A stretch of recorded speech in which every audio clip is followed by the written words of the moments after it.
work, hard work, hard work, hard work, hard work, work. There you go. Forward! Hard work, hard work, hard work, hard work, hard work, work. There you go. Forward! Hard work, hard work, hard work, hard work, hard work, work. There you go. Forward! Hard work, hard work, hard work. Fall in. Hey, good morning, good morning, good morning. Y'all know what it is. It's me, your boy Trey. And you rocking with your favorite vets on the net. E2G Sports Network presents First Formation Morning Sports Talk.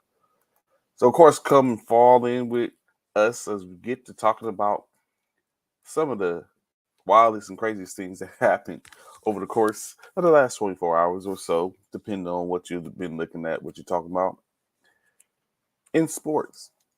Or basically kind of sometimes whatever we want to talk about, wherever the conversations take us, we will go. But for the most part, sports eccentric all day, every day. So how's y'all weekend? Correction, how's y'all week going? How's everything been since yesterday, since we last seen y'all?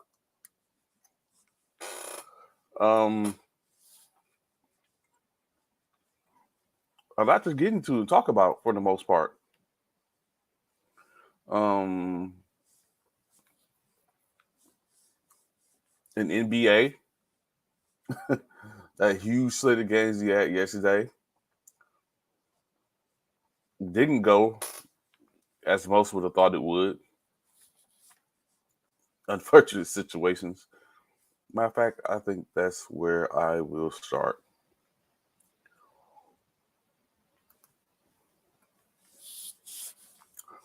Chicago Bulls faced off yesterday in Toronto, being hosted by the Toronto Raptors. Chicago wasn't as successful as you would have liked, losing to the tune of 104-98, led by Nikola Vucevic's 23 points, 5 rebounds, 4 assists, 17 points, 2 rebounds, 3 assists from Zach LaVine, and DeMar DeRozan contributed with 13 points, 2 assists. Demonsu, 10.6 rebounds, 2 assists. Andre Drummond, 6.7 rebounds, 1 assist. Patrick Beverley, 8.7 rebounds, 4 assists. Kobe White, 7.5 rebounds. Patrick Williams, 8 points, 1 rebound, 1 assist. And Alex Caruso, 6.6 rebounds, 4 assists on the night.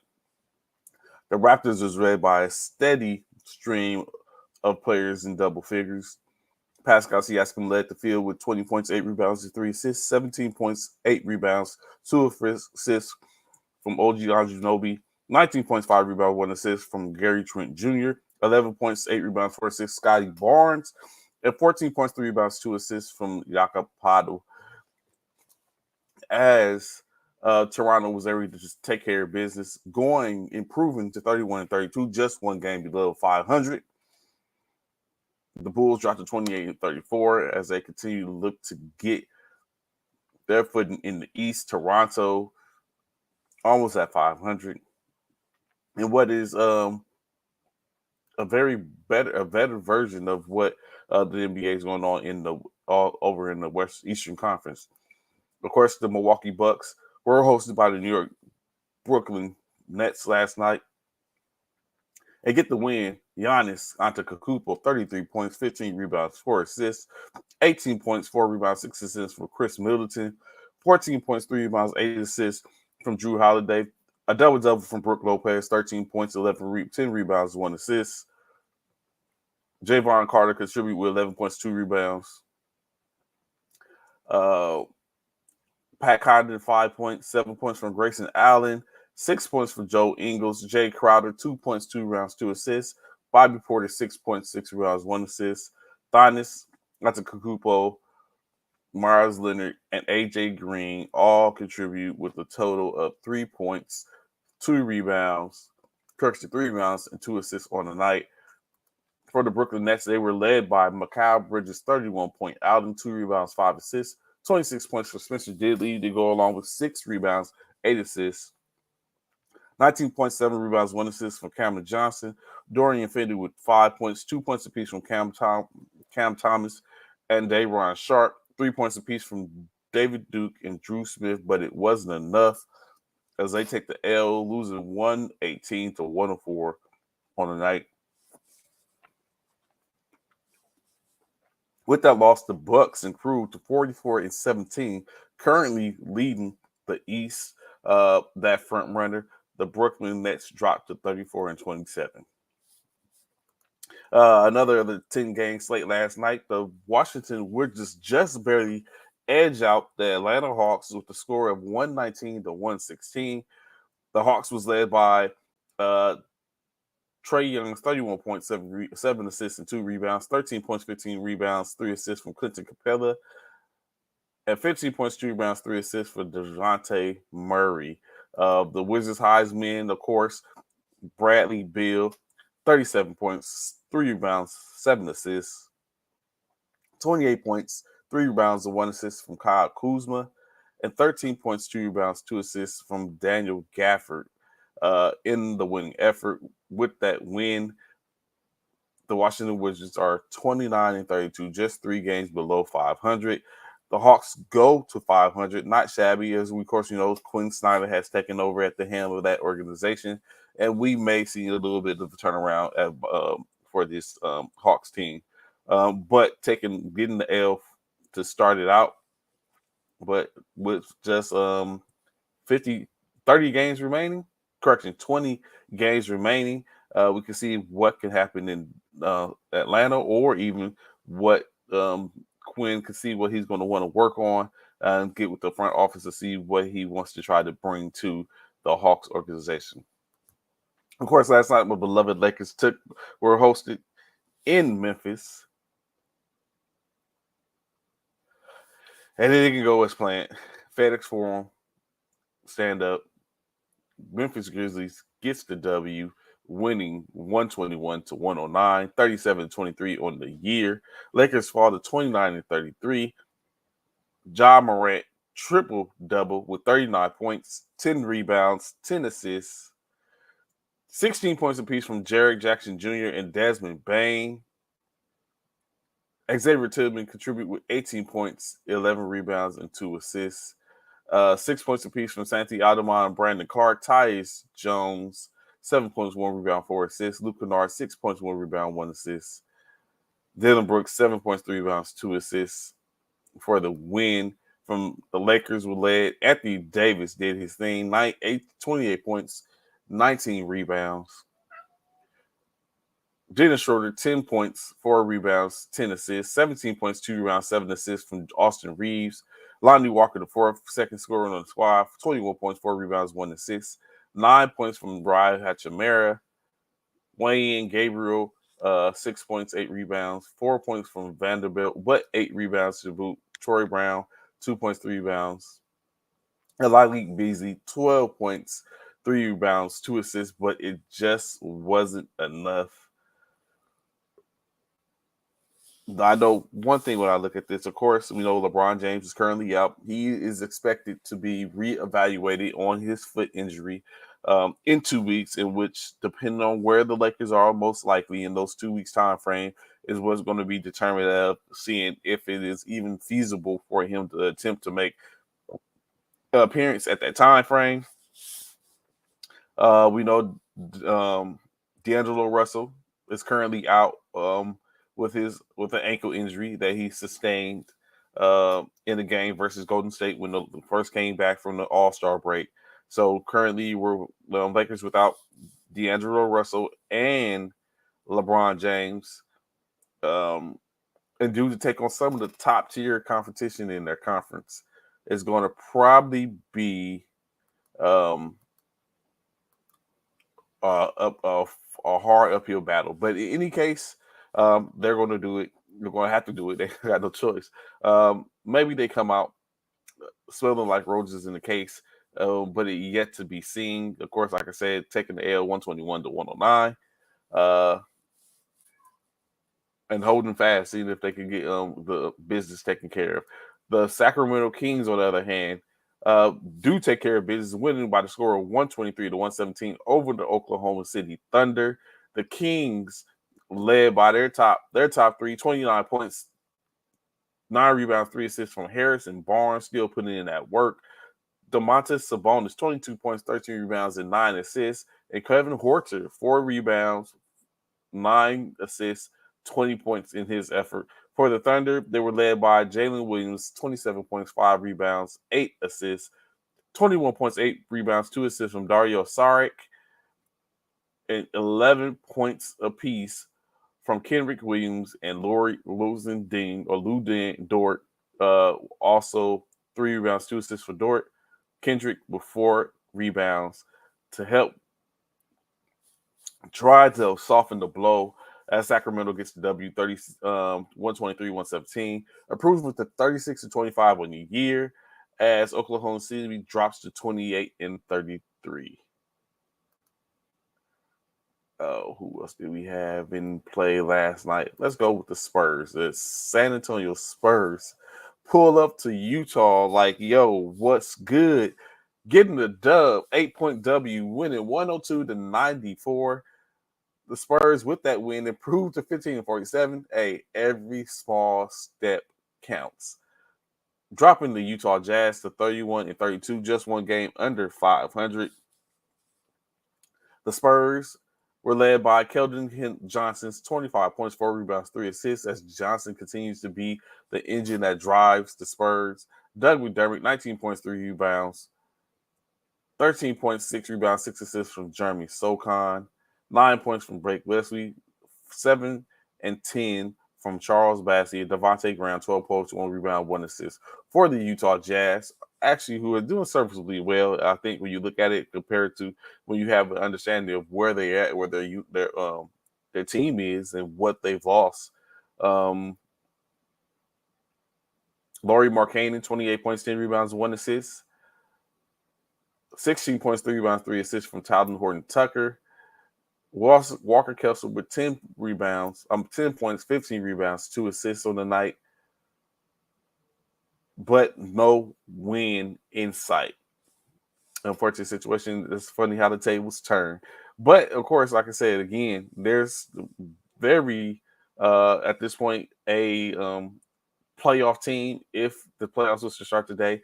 So they just got to keep chugging along for the Jazz. As we know, potentially San Antonio Spurs are going to be a play-in team. I mean, it's going to be a lottery team with the possibility everyone putting their bid in for the Victor Wembanyama sweepstakes.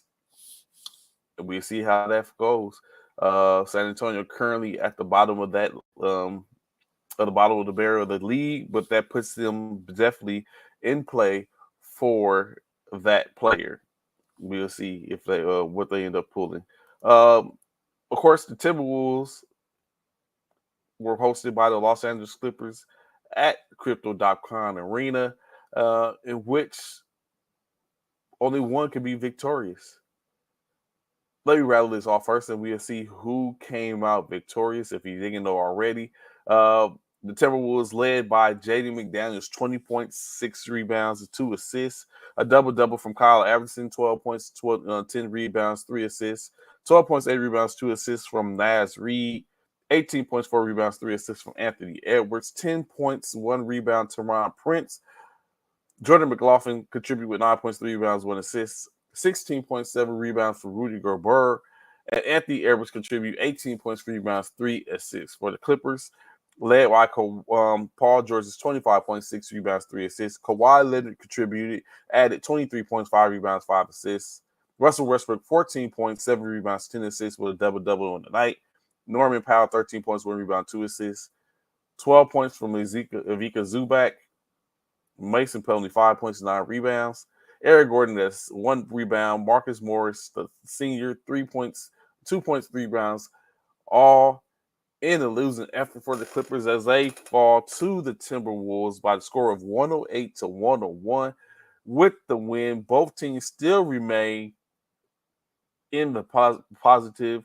The Timberwolves currently 32-32 on the year, which gives them a 500 record schedule. record. The Clippers 33-31, keeping them above the 500 threshold by 2 games as they continue to try to hold fast to their position in the playoffs. Um, 3 more games from last night. First and foremost, the Golden State Warriors blitz the Portland Trailblazers as Dame Lillard coming off a 71-point night. Probably burnt up a lot of energy, but not so much. Dame Lillard, 25 points, 3 rebounds, 7 assists on his first night back from his impressive feat. 24 points, 5 rebounds, 3 assists from Jeremy Grant. 15 points, 3 rebounds from Matisse Thybulle. 13 points, 4 rebounds from Shaden Sharp. 7 points from Nasir Little. Kenyon Johnson contributed 4 points, 3 rebounds. No assists, 10 points, 2 rebounds, 1 assist from Cam Reddish. For the Warriors, led by Jordan Poole's 29 points, 5 rebounds, 5 assists, 23 points, 8 rebounds, 4 assists for Klay Thompson after dropping 42 just the other night himself. Dante DiVincenzo, 21 points, 4 rebounds, 3 assists. 12 points from Draymond Green, 9 rebounds, 8 assists. Another stat Stephen Knight. 14 points, 7 rebounds, 2 assists. Kevin Looney, 16 points, 3 rebounds. Jonathan Kuminga. And the Warriors handle business 123-105.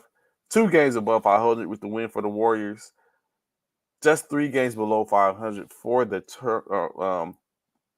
Portland Trailblazers. It seems like Dante DiVincenzo has found a slot and found a home, currently filling in miraculously or marvelously for the injured Wiggins. And Steph Curry's out as well, continue to be out, but there's an expectation that they should be coming back soon.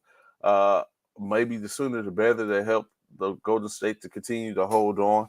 It's like these injuries come up at just the most inopportune times, and with it coming up, but now currently is not looking too bad for the squads. They're winning still in state, like if the Lakers would have won. 2 more games on the night, of course. One, the Denver Nuggets pulled into Houston, probably most likely with the bad intentions of handling the business. In any case, Nikola Jokic takes care of his business. The 6th player in NBA history to be added to a certain list, that list being the all-time triple-double, hitting his triple digits as he gets his 100 career triple-double by his 14 points, 11 rebounds, 10 assists night. The team was led by Jamal Murray's 32 points, 4 rebounds, 2 assists, 15 points, 3 assists, 3 rebounds from Bruce Bowen. Kentavious Caldwell-Pope, KCP, 14 points, 1 rebound, 6 assists. Michael Porter Jr., 17 points, 4 rebounds, 2 assists, 11 points, 7 rebounds, 5 assists from Aaron Gordon. Reggie Jackson, 9 points, 8 rebounds, 8 points, 8 rebounds from Thomas Bryant. Vlato Kantar, 9 points, 4 rebounds, 3 assists. For the Rockets, a steady field of players.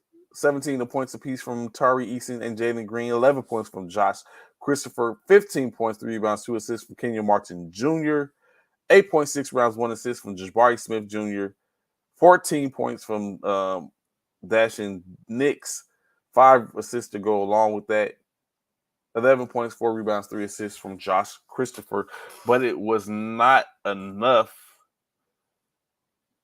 as the Denver Nuggets take care of their business, continue to try to keep a stranglehold of that number 1 seed out west by the score of 133-112. With that win, the Denver Nuggets improved to 44-19. The Rockets again down at 13 wins to 48 losses as they become key candidates for the Victor Wembanyama sweepstakes, just like the aforementioned San Antonio Spurs. So you got to look and see how it comes out. They're jockeying, definitely jockeying for a opportunity to be in that higher percentage bracket, to be able to cure that card that puts them at the number one pick for this upcoming draft.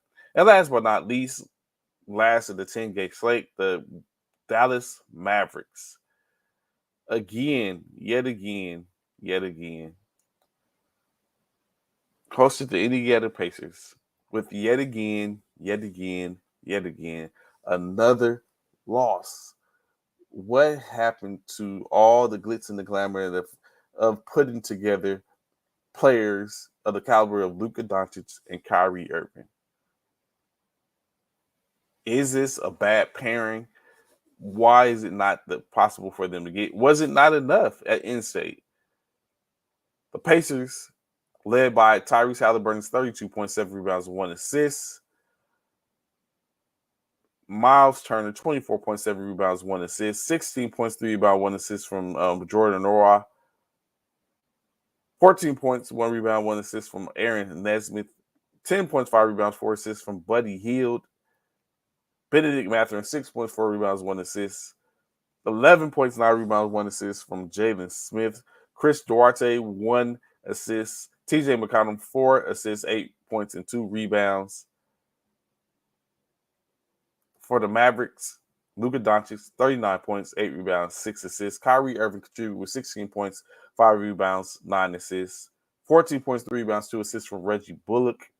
Christian Woods, 12 points, 6 rebounds, 1 assist. Marquise Morris, 1 rebound on the night. Maxi Kleber, 9 points, 2 assists. Tim Hardaway Jr., 16 points, 4 rebounds, 1 assist. Justin Holiday, 3 rebounds, 1 assist. But it wasn't enough.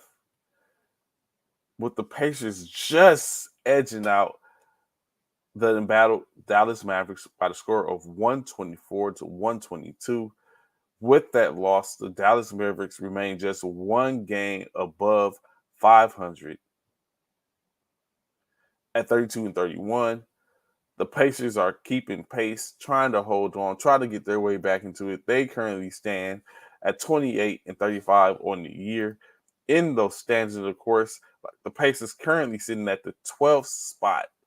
12th spot, basically 7 games out of the 6 spots, but just 2 games out of that 10 spot to get an opportunity to get into the play-in. The Bucks continue to lead the East, currently ahead of the Boston Celtics by a half game, which puts the Celtics at number 2. At number 3, the 76ers.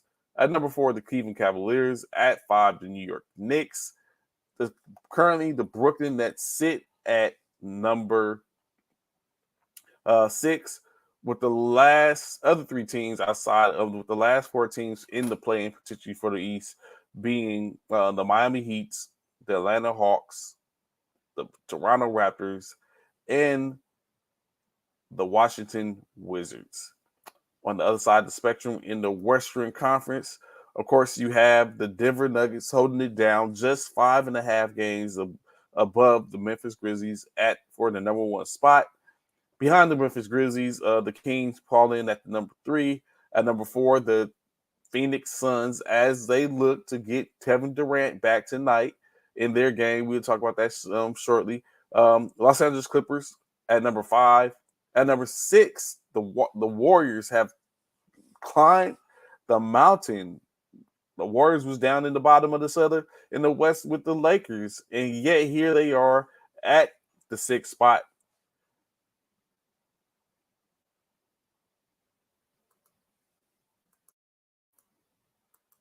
At the 6th spot, the Dallas Mavericks fall to the 7th. The Timberwolves climbing the ladder as well, 8th in the division. 9th comes the Utah Jazz. The Pelicans currently sitting at number 10 as the Trailblazers drop out there at the 11th.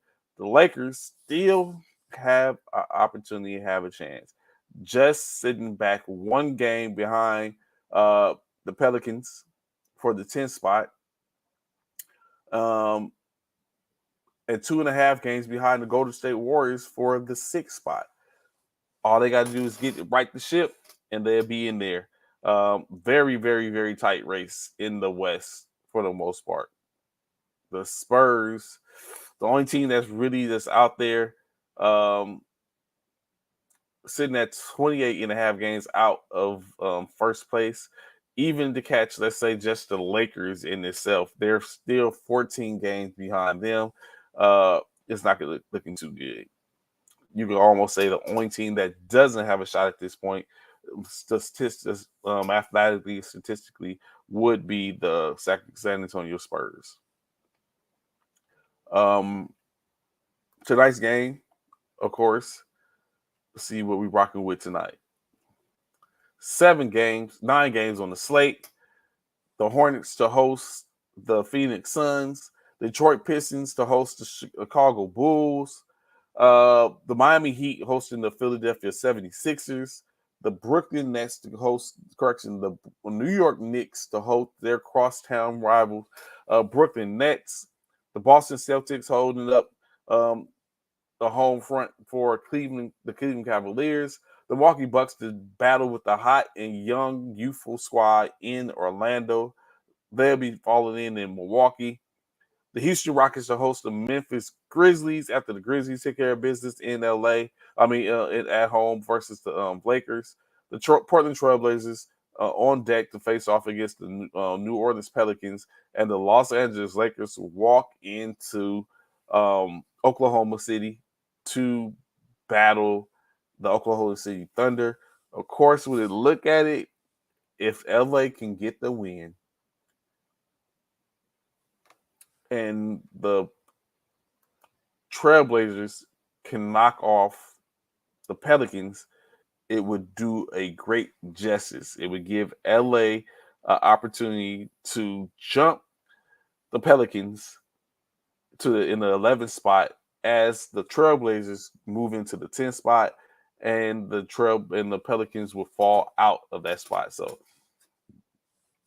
I'm Team Portland tonight, baby. Let's go. But again, that's what you got when you have a tight race for the most part. And those teams are going to be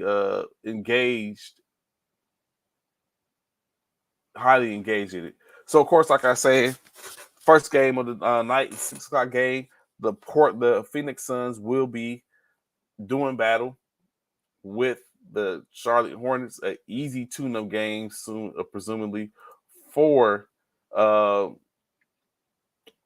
Phoenix Suns as they get to employ their new look squad front and center, as Kevin Durant is due to make his debut in the black and orange for the Phoenix Suns. In this case, it would be interesting to see how. It's an easy game for the most part. First and foremost, let's just be honest. The Charlotte Hornets are likely to pose that big of a threat to the Phoenix Suns. But it gives opportunity for them to kind of work and see what that chemistry is going to be like, or how. I'm very sure they do plenty of run plenty of practices where they're starting to see what it could be like and what it's going to be, plays and sets, picking spots and kind of like getting the a chemistry together. Now they get to practice it in real time versus another foe, not intramural, their intramural teams. So definitely, I'm very sure an exciting time for fans, as well as Hornets fans and everything, as well as Phoenix fans, as they get a chance to see what it was. Maybe add a W to their block, or maybe not. We expect it. Where else do we have? What else do I have? In the interesting, so we all know, we lost a polarizing figure in Kobe Bryant just a couple of years ago. At the point of that tragedy, there was a bit, I guess you could say, of a disrespectful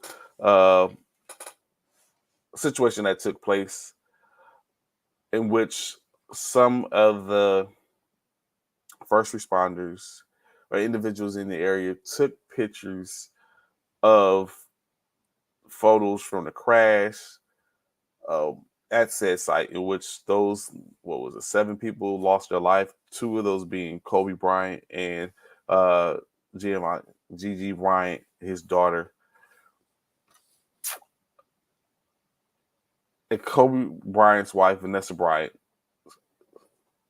head of the Kobe Bryant estate, decided to bring a lawsuit versus the city of Los Angeles first responders, in which that lawsuit has yielded $28.8 million for their estate due to the negligence of those officers, first responders, and anyone that was in that area that basically took the pictures. And I'm not sure tried to sell them or whatever they tried to do with the pictures. She wins it in a court battle that just concluded yesterday, in which she was awarded $28.8 million in this settlement. Got to be careful. Got to be careful when dealing with that type of stuff. Uh, their co-plaintiff, Chris Chester, whose wife and daughter was also killed in the crash, received a $19.9 million settlement himself. So right there alone, $50 million issued out for pictures at the most inopportune time. That probably, I'm very sure, I can assure you that those pictures, if they sell them to anyone, didn't yield even maybe $1 million for anyone. But it has cost the city of Los Angeles uh, $50 million for the the mistake of even doing that. So that settlement included $15 million that was awarded to Vanessa um, in August of last year. So again, that hypes it up. $65 million in which the city of Los Angeles had to come out because of their I guess you could say boys in blue or whomever or whatever, just first responders. Be careful.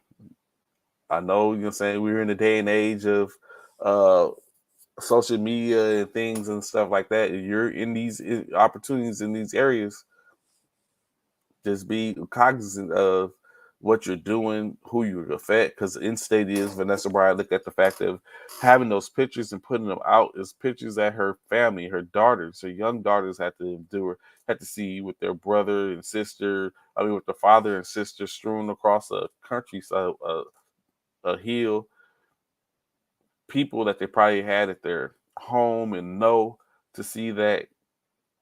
And Vanessa wasn't having it. She just basically said it was a complete, it was compounded with grief. When in fact you see that all that type of stuff gets out, of course, I'm very sure there is a junction that basically keeps the fact that if those pictures are viewed or seen, that they will be able to be taken down or removed. Um, plus, it costs, like I said, the city $65 million. Hey, Anthony, that's how it goes, man. That dollar, but I assure you that I'm very sure they're fired or they're not working anymore. So I hope that little change contribute to whatever they needed, because it cost them a lot. Most likely a job, cost the city $65 million, um, and a lot of heartache. I'm very sure having to go through that and having to see and probably have to display the picture. So there's no telling, man. Just unnecessary in a sense. But like you said, people do anything. Someone might have needed it. Someone might not have cared. Someone might have just seen that it was just, hey, it's just pictures. But that's pictures of someone's lost, someone's life, especially someone in the case of Kobe, which of course makes the pictures more, even more so, a greater asset. But they're out now. Can't do nothing about that. In other news, in the NBA, NBA, National Basketball Association. The New Orleans Pelicans have been keeping a close, watchful eye on Zion Williamson. As they said, basically he continues to make good strides and progress in his recovery from the right hamstring strain that he suffered 2 months ago. 2 months ago, of course, he has to go over the imaging next week to basically take a look and see how he's faring. They have basically been without him, uh, in which they have gone 7-18 without him. Like when they had him, New Orleans was hot streaking, top four seeded team in the West. 17-8. I mean 7-18 without him over the stretch of 23 games. So it's clear and concise. I guess it's clear to say that he is a huge. He says Zion is worse than AD. So I mean, at this point, when you get older, it's not. I think it's just. I don't know what it is. Is it not taking care of the body properly? I don't know. Is it the fact that these individuals are bigger than your average? Excuse me, bigger than average, so those things are due to come. Like I'm only 6'1", you know what I'm saying? So I haven't had to be but of course I don't compete at a considerably high octane level when it comes to competing in sports. Even when I'm a little differently when I was younger, but even then I think I was the most part I was gonna get was a sprained ankle, twist my ankle or something like that, maybe jam a finger, uh, runner's knee from running and stuff like that. Like that type of stuff is so.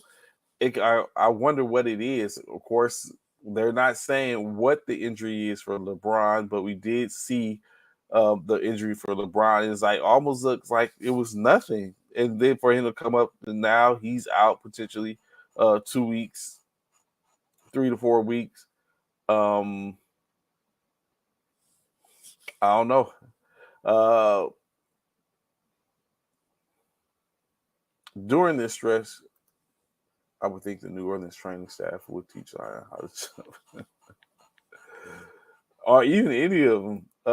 During this stretch, the Indiana Pacers, Detroit Pistons, Houston Rockets, and San Antonio Spurs have been the worst in the NBA. Only those teams, which I guess is not saying much of anything when you look at the fact of the Spurs, Rockets, Pistons, and Pacers aren't, saying necessarily too good. I mean, they're not the best. 1 second, hold on.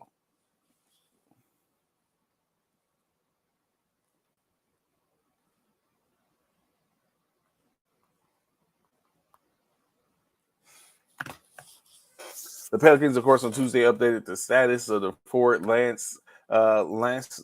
Nance, as he is hopeful to come back, as well as Jose Alvarado. So that gives them, I guess, some help for the most part.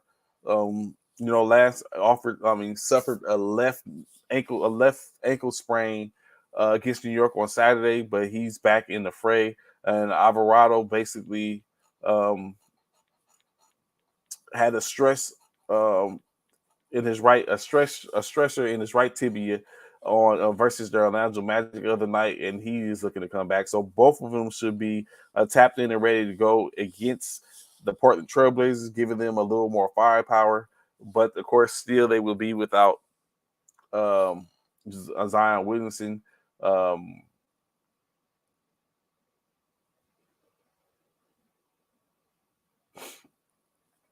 Jonas Valanciunas, correction. Those players are out, and then as well as Jonas Valanciunas and Josh Richardson possibly questionable. So we don't know what we're going to see in Portland. I mean, in New Orleans, from New Orleans in Portland tonight. Like I said, it might be advantageous for us if we can get the win in Oklahoma City. Even though we know we got it's against us because Shea Gillis Alexander is like he finna go hard. He felt like LeBron made it personal during the All-Star game, so SGA is like, I got y'all. So they got them tonight. But if Lakers are able to get a win, Portland able to get a win, that moves us up to give us an opportunity to move up to the 11th seed in the league. I mean, in the West, and potentially work our way into the play-in and go on from there with 20 games remaining. So it can work out, but unfortunately is that another team's misfortune. Excuse me. So sorry. Pardon me. What else we got? 2 weeks from LeBron. We discussed that.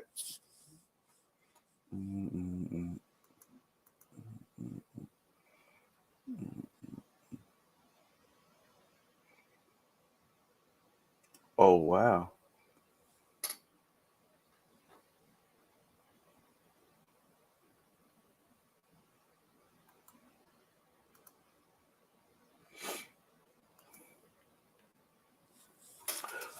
Moving off into NFL, of course, breaking news as I see it come across my screen, as currently there's an active arrest warrant out for top NFL draft prospect Jalen Carter, as he is being sought after as being in the alleged involvement in the alleged fatal crash involving a teammate. It says defensive. This per ESPN, reported by ESPN. Devin Wilcock, offensive lineman from the Bulldogs, and recruiting staff member Shonda McCoy were killed in what police initially reported as a single vehicle accident. Carter, the number one overall prospect of the year's draft, according to ESPN's Mel Kiper, he is not persistent in the workout portion of week's NFL scouting combine in Indianapolis, but will conduct interviews with the team, undergo physicals, and schedule to address reporters this morning, of course. Not a good way to start off potentially your career. Basically, they said Carter will be arrested for reckless driving and racing, as of course the announcement came just hours after the Atlanta Constitution reported that Carter was present at the scene of the January 15 crash and later provided shifting accounts of the wreck to police. So, not looking good. Not looking good. Well, of course, I wonder if how can they account for it. Of course, that was just a month and a half ago. Gotta be careful, bro. Like when it comes down to these young athletes, really got to have someone that's there to protect them. Sometimes protect themselves. We know everyone says they're grown, but sometimes you need somebody to watch your back and have your back as best as possible. And that's just not going from the aspect of saying that someone there to take the fall for you because you're going to be able to take care of them later on. It's just saying if you get it right the first time, you don't have to worry about it being right anytime or having to sip and fix it. You know what I'm saying? It's just sometimes you got to take the hard right over the easy wrong. And in this case, this can probably be detrimental. We just had the rigs not too long ago.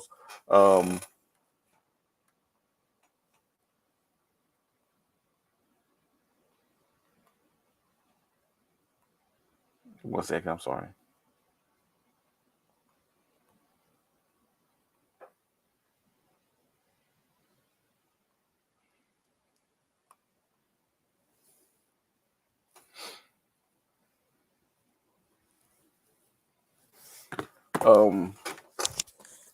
In which they have basically, like I said, I'm sorry. So basically, you had the situation where we had the young man from Alabama, the wide receiver that played for the Las Vegas Raiders, that basically drove excessive speeds, killed the young woman and the dog. Now here we have allegedly Carter has driven a vehicle or is in presently, and because they said they're charging him with vehicular reckless driving, stemming and that happened to be reckless driving and racing.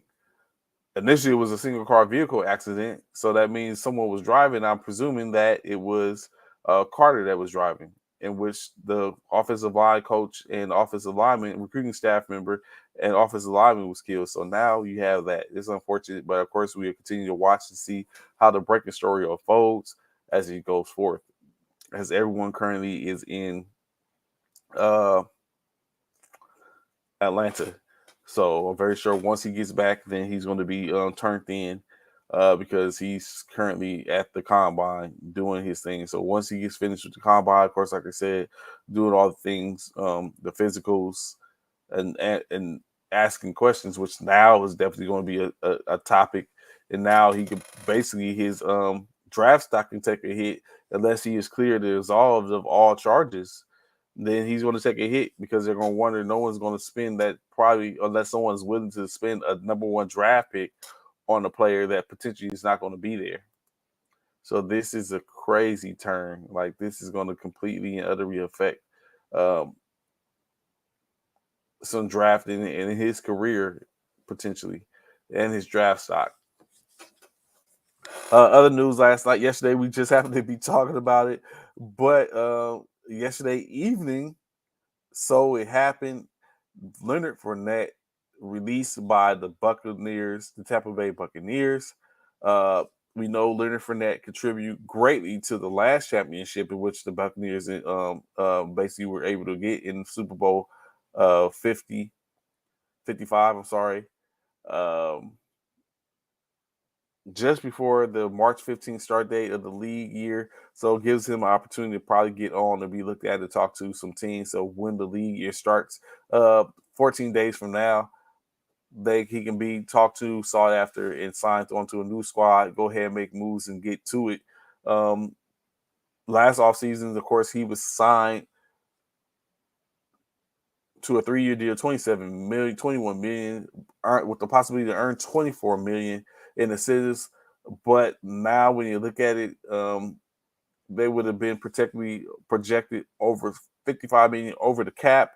So they had to trim some fat, in which Leonard Fournette was that one of those people. I guess with the resurgence of against the running back by committee core, uh, he was expendable. Uh, Basically, he has still $2 million in guaranteed money really remaining. So he's not. I mean, he has a little something that they're gonna have to pay him, and then he gets to sign on to get down with another team. What team that will be, I'm not sure. Rashad White basically looks serviceable. He took care of gaining 481 yards in his rookie year during that 17 season. So serviceable. You don't need a power pounder that's going hard, just take it to the house type of, in which Leonard Fournette was a beast between the tackles. Now it seems like they're shifting, making a shift. Of course, new offensive coordinators coming in, probably changing the philosophy a little bit. No Tom Brady, looking at getting another quarterback. So got to do what you got to do. March 15th is coming quickly. They was 55 million over the cap. You got to trim that fat. Got to be under the salary cap at the beginning of the year. In which they should be good, kinda, because they had Tom Brady, who's retired again. He opens up, removes 35 million from their cap. Now they just removed Leonard Fournette, another contribution, and I'm very sure more to come by the end, before the 15th, of course, because they have to be below the salary cap at the beginning of the season, by March 15th. I mean, yeah, by March 15th. Um, so, as we all know, during the course of the first, I guess you could say, first couple of days of the draft, the GMs and coaches and stuff from various organizations get up and talk and engage the crowd, mainly the media, stuff like that, in reference to what they see or whatever the questions are. One particular Pro Bowl granted quarterback, Geno Smith, was a topic of discussion, as it was asked, or it was said by their GM, uh, John Schneider, that they're looking at potentially taking a look, and maybe drafting or quarterback in this upcoming draft. Now, this wasn't the only thing said by a GM in reference to a quarterback where you potentially have a starter already, but they are looking at it. I mean, due diligence. I don't know if I would take it any certain type of way if I was to start somewhere and you was looking for someone to come back me up. Remember, it happened to Keyshawn Johnson though, when he got drafted, when Kelvin Benjamin was drafted, and he thought Benjamin was going to be there to work with him, and it was actually his replacement. So I get that, say it happens, but of course, Snyder described the contract talk positive for Geno Smith, who is a interestingly enough touted free agent, working in the top 5 in some ranks when it comes down to the top free agents for the year. So definitely that, but we don't know. 1 second, hold on.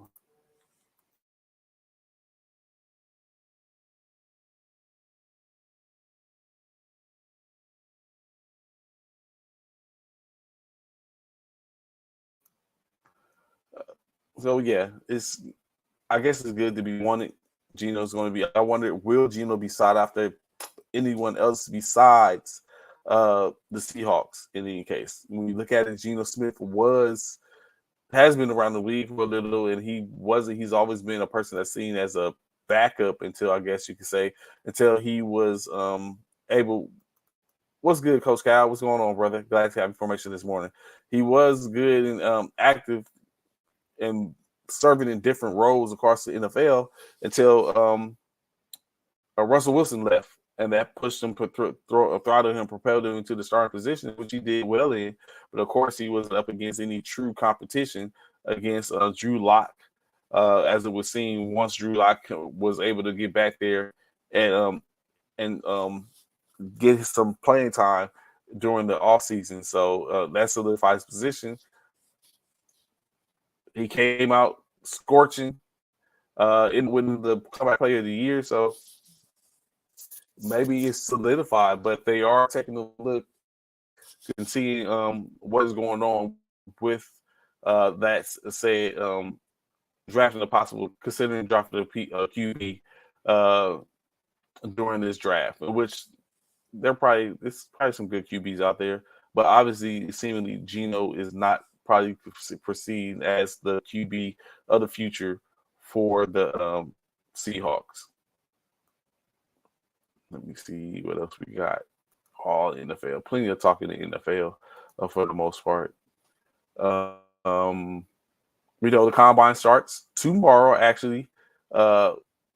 As he gets the getting first and foremost the day by day coverage. So who will be up tomorrow? Of course, if you don't know already, the combine is a series of events: 40-yard dash, weight bench press, vertical jump, broad jump, 3-cone drill, as well as 20-yard and 60-yard shuttles that are incurred. Currently notable, the fastest ran time in the 40 in the combine is a 4.2. Well, 4.22 to be exact, ran in broken in 2017. That was ran by John Ross out of Washington, wide receiver. I don't think he's currently in the league anymore. Last year, defensive back Kalon Barnes ran what was close to it, almost tied the record, but a blistering 4.23. For the most part, the top fastest times are all wide receivers and DBs. Henry Ruggs, that's the aforementioned Ruggs, who is currently incarcerated due to the situation in Las Vegas last year. He ran a 4.26 in his Dre Archer 4.26. So sometimes Chris Johnson, we all know, JJ Nelson in 2015. So who has the longest standing record currently? Currently, the longest standing record in the 40 is Stanford Route from Houston's 4.27, which was ran in 2005. So almost 20 years his time is standing as the top 1, 2, 3, 4, 5, 6, 7, 8, 9, top 9. He's in the top 10, and his record has been in the top 10 for 18 years, holding it down by itself. So we'll see. But who knows? It could be correction. I stand correction. Tyrone Calico, Middle Tennessee, has the longest standing record from 2003. So his 20-year record. Wide receivers Tyrone Calico out of Middle Tennessee State, 4.27, up since 2003. Top 10, basically hold it down, top 10. So anything above 4.27 pushes Calico out the top 10. And we need a bevy of them to push him out of the top 15. But top 10, Calico is where it starts and where it ends when it comes to the bottom half of the 10 for the best run 40 times for the most part.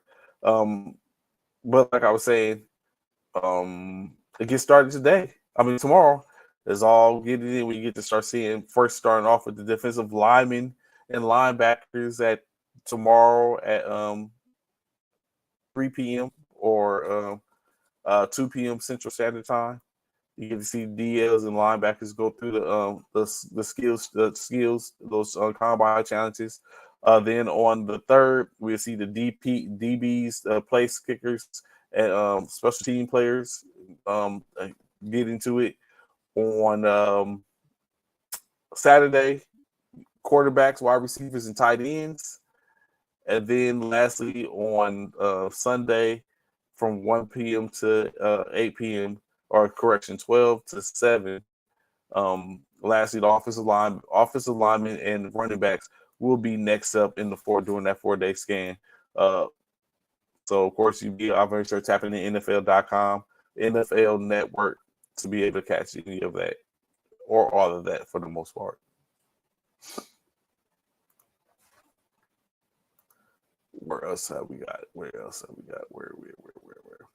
So yesterday we briefly discussed a situation, right, in which I just was talking trash, but it seems like it's coming to fruition, just like the Leonard Fournette situation came to light. So basically, Joe Mixon, GM, Duke Tobin, was asked, will Joe Mixon be returning to the Bengals offense next season? In which Duke's answer was he doesn't have a clue. He doesn't know. In which, how does that make you feel as a player when your GM is in front of millions and what could come of his words that come out of his mouth when asked, will you be back in the fold next year, is I don't know. Do you start imploring your agent to take a look at other options for you potentially coming up so you can make sure that you solidify yourself with a job? Do you just allow the game to come to you and people start doing what they do, blood in the water, and start going asking and requiring and referencing what it is? Of course, Joe Mixon is due to make $12.8 million this year. But because they're strapped so tight for cash and need openings, he may have to be a casualty. He may not be able to make it. If they were to cut Mixon by June 1st, they would be able to cure just $5.5 million in dead money, but saving $7.3 million in cap space. They put a transition tag on him. They're able to cut that 5.5 to 2.7 and cure $10 million in cap space. So a lot of decisions, but is Joe Mixon enough of a talent to thwart that or hold that off to where he'll be able to be back in the fold, be able to play out maybe the contract at $12 million? Is he worth $12 million to that organization, basically, or do they look at bringing someone else in? Of course, Joe Mixon has been injured. And of course, that's going to take. That's going to be have some play in it as well. So, but it remains to be seen. We'll see how that ends up going. Um, but he could be a casualty as well as many others when you look at this. So let me do a little backtrack, right? We already know currently, we know the season ended just 2 weeks ago in the NFL. Some key dates that had happened, of course, on the 13th, the waivers system began just like last week, 2 weeks ago. Currently, the window was open from the 21st until the 7th of March for teams to designate franchise tags and transitions and have an understanding of if they're going to keep these players around or who they're going to keep around or they're going to let them go. Um, on the 13th, the official window opens for negotiations of free agency. That means that the NFL's new year begins. So the 2023-24 season opens up and begins. That is the time in which teams have to be under the salary cap by 3 p.m. Central Standard Time. Uh, any trade periods for free agency open up. You have the deadline to submit your qualifying offers to the restricted free agents and exclusive rights free agents.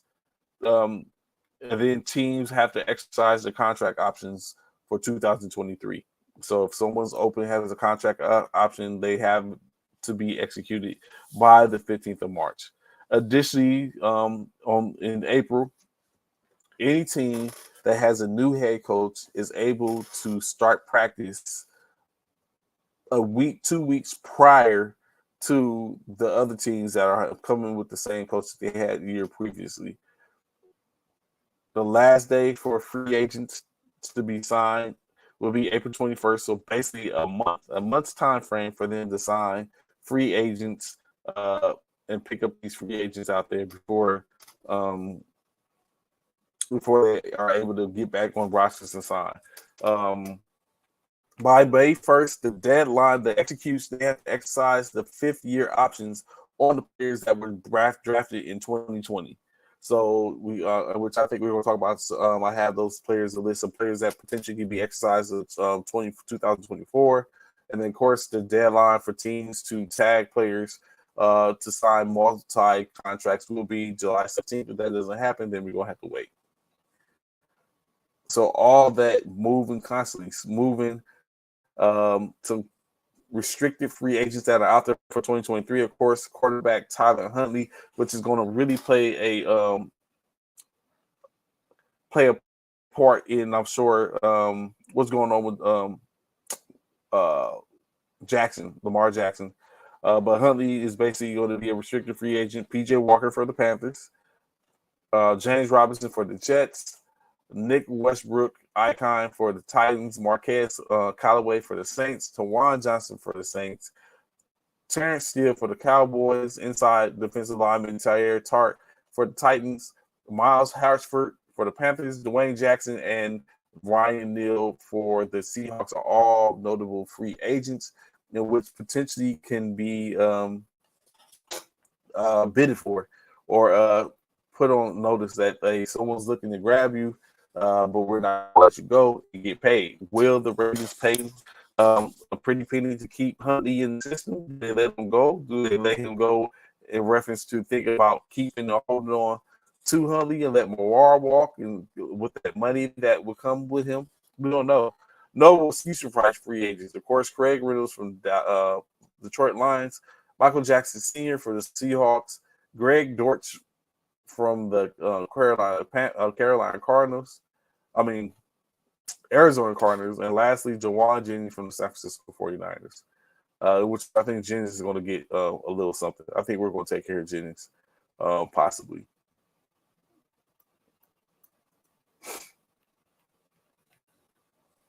So, yeah, a lot getting ready to pop off and go down for the end of season, of course. And that being said, as we all know, the Eagles, I think Bishop spoke on it yesterday, the Eagles have promoted their QB coach, Brian Johnson, to the offensive coordinator position and hired Coach Sean Desai as the defensive coordinator.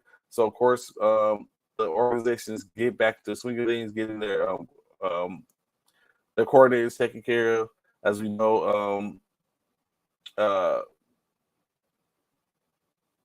they're moved on, of course, taking head coaching positions in the NFL, with Shane Steichen being accepted and taking over the position for Indianapolis Colts, and the defensive coordinator again taking over the head coaching position with the Arizona Cardinals. So of course, I can say rebuild is they have to get back to it in Philadelphia, kind of like reestablishing that chemistry that they had that afforded them the opportunity to almost walk into a undefeated year or a one-loss year. So we'll see how that goes.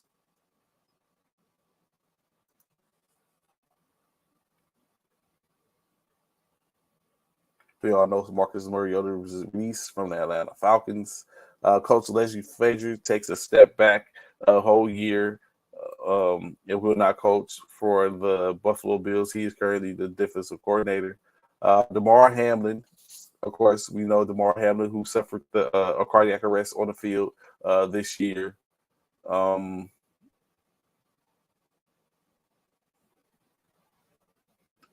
It's currently still hasn't been cleared for any type of physical things as far as when it comes to his career. He still has to see a couple of specialists to make sure he's going to be fully able to come back. So he's still biting on clearance.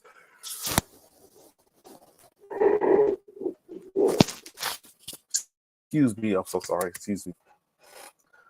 Free agent Derek Carr is expected to talk in person, take interviews with the Panthers in Indianapolis. So Derek Carr in that black and blue. We don't know. Leaving black and silver for black and blue. We don't know yet. The Cleveland Browns released safety John Johnson in a waiver move.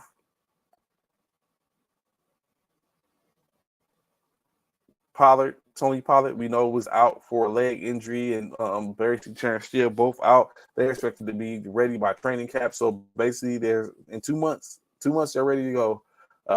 Devontae Williams, ACL for the Denver Broncos, is expected to be on track to be in training camp or regular season. So bringing him back to the Dolphins will probably be helpful as you look to build. They already have a pretty good wide receiver score.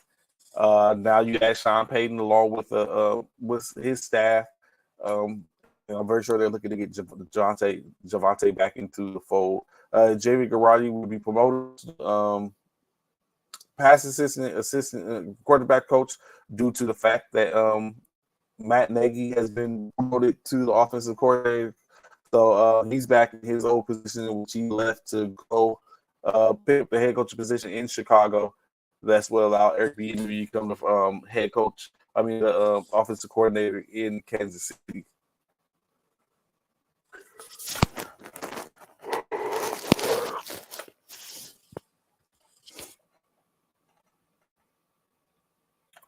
Mike Gesicki heading to the free agency. I think he's a pretty good tight end. I've watched him for a couple of years since his insurgent. Now Miami's looking to let him go, so I wonder what they have in the store, possibly. A lot of contracts out there, crazy. Of course, we talked about it yesterday. Saquon Barkley and Daniel Jones both up for extensions. Unfortunately, Saquon's up for his 5th year, 4-year. And then Daniel Jones, they didn't pick up his 5th-year option, so he has to be re-signed.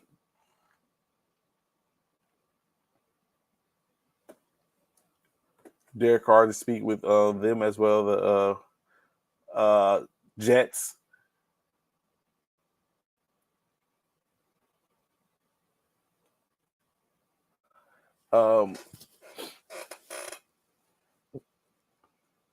So conversation that we had yesterday additionally was one in reference to the San Francisco 49ers and what they would do with what they would actually do with Trey Lance or for Trey Lance. So Trey Lance is start throwing again. But John Lynch did say to reporters yesterday that they will, of course, be looking in the draft at another quarterback.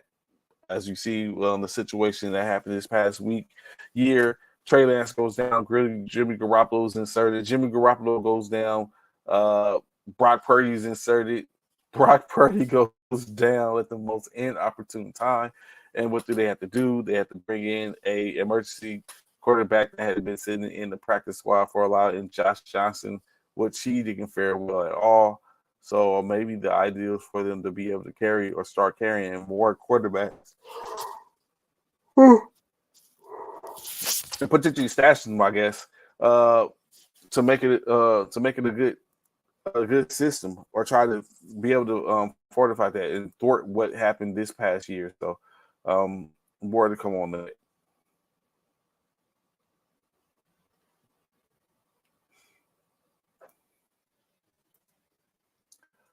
That may be my time for today. I gotta get to a meeting this morning. What I have, I guess I could say for tomorrow. I'm very sure if y'all are around checking in for tomorrow, we're looking at having continue the discussion that we had on Monday, in which we was talking about competition in our beloved military basketball. So all y'all military basketball individuals that's out there, be sure to tap in, as we'll be looking in, having in um,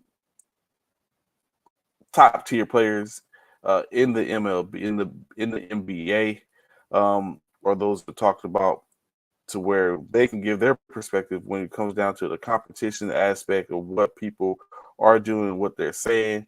So of course that'll be Colton Ray.